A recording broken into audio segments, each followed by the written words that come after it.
Hi guys! So for today's vlog, nag-crave ng mang inasal si G-Style. So ayan, papunta na kami sa SM para kumain. So ayan, tignan nyo naman, araw-araw dito sa Pilipinas, umuulan nung nandito kami. So ayan, tignan mo si G-Style, oh, niloloko ko. Kasi nga, laki-laki na tiyan niya. Ayan daw, kasi rice is life. So, ayan. So, nandito na kami sa SM. So, hinahanap lang namin kung saan yung mang inasal. I think nasa first floor siya. So, kaya nagtanong na lang kami sa guard kung nasaan. Kasi nga, hindi namin mahanap dahil hindi namin kabisado itong SM. So, ayan. Hanap-hanap. Ayun. So, yun nga. Papunta na kami sa first floor. So, ayan, lalakad na kami ni G-Style pababa. So, naghagdan na lang kami. So, ayan.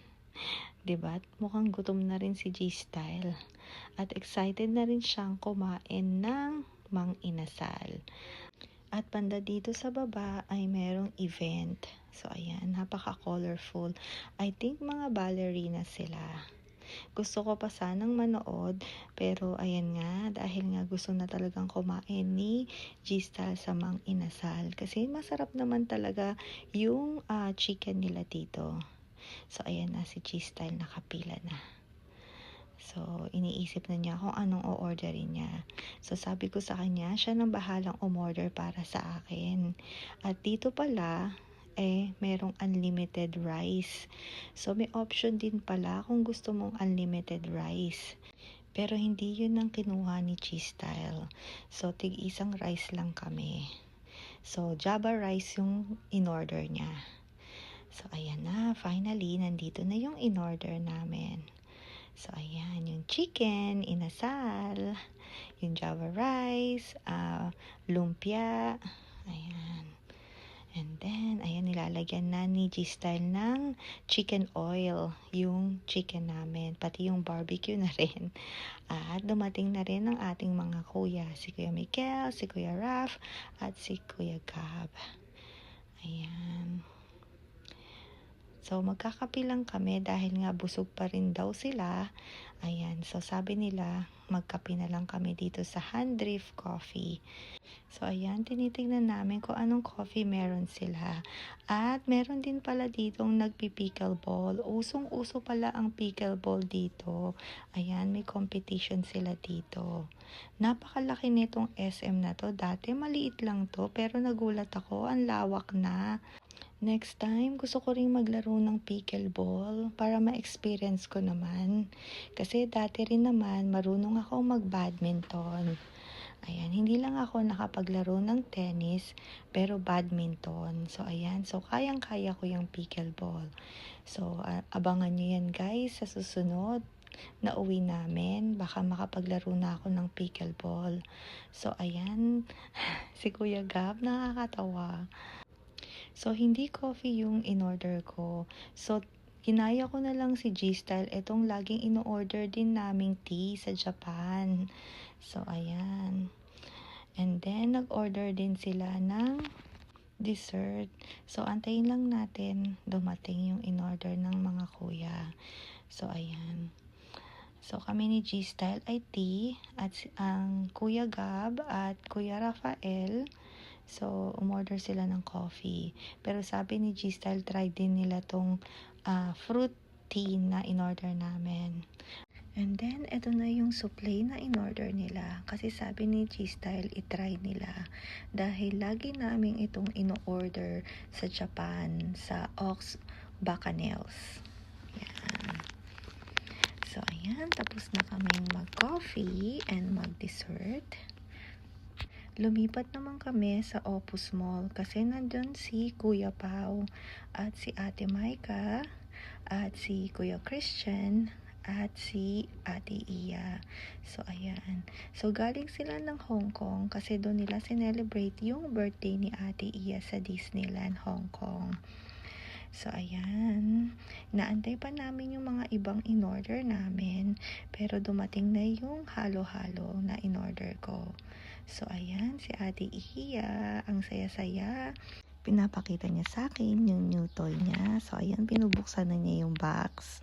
Maliit lang siyang doll. So, tinulungan ko rin siyang i-assemble yung mini doll. So, ayan na, si Ate Maika, si Kuya Christian, si Kuya Pao, at si G-Style. So, ayan na yung aking halo-halo. Napakasarap siya, guys. Buti na lang, maliit lang at naubos ko ito. So, gusto niyo rin ba ng halo-halo? Comment down below.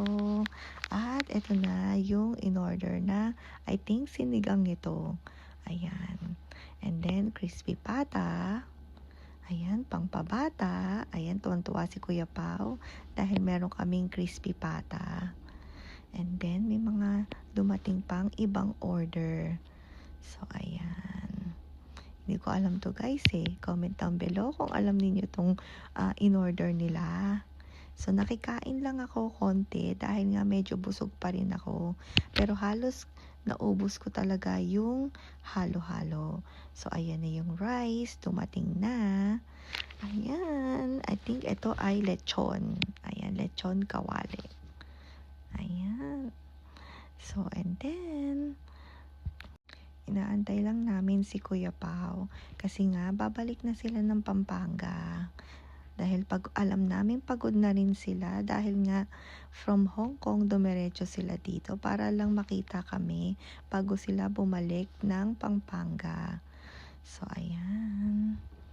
So, kami naman ni G-Style ay uuwi na rin dahil pupunta ang ating mga kuya and ate sa condo. So, doon na lang kami mag-chill. So, ayan, dahil nga, tingnan nyo naman, halos araw-araw talaga umuulan sa Pilipinas. So, ayan na, si Ate Kreng. And then, si Kuya Pilo, si Ate Marie Chris, Kuya Ricky, at si Ate Kai. And then, dumating na rin yung in-order naming Jollibee. Siyempre, hindi pwedeng walang Jollibee. So, yung in-order namin isang bucket na regular chicken at yung isa naman ay spicy. Dahil yun ang gusto ni Ate Kreng, mahilig pala siya sa spicy. And then, mga rice, may palabok, may spaghetti. So, ayan. Akala ko nung una, konti lang. Yung pala, marami rin pala yung nabili ko. Kasi nga, nag-aalangan ako kung o-order pa ako ng burger and fries. Pero, marami pa rin natira dahil kinabukasan, kinain pa nila yung iba. So, ayan. Nag-start na kaming kumain.